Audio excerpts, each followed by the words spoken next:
When the church retains the shape of Christ, it will meet with opposition, but it is the kind of opposition that reveals truth.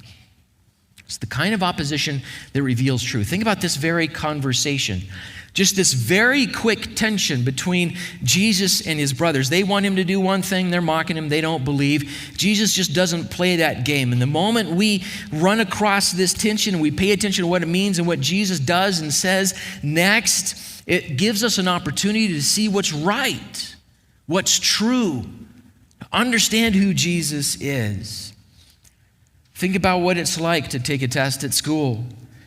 If you get an answer wrong on a test, the revelation of the right answer means you're going to learn that you were wrong. But then you face a choice.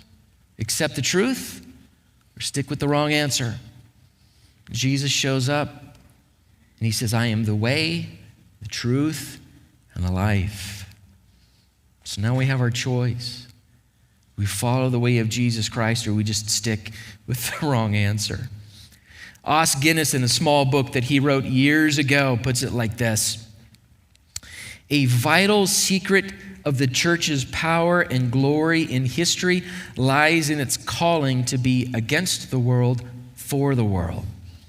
When the church is weak or careless in maintaining this dual stance, it leads directly to cowardice, corruption, decadence, and decline.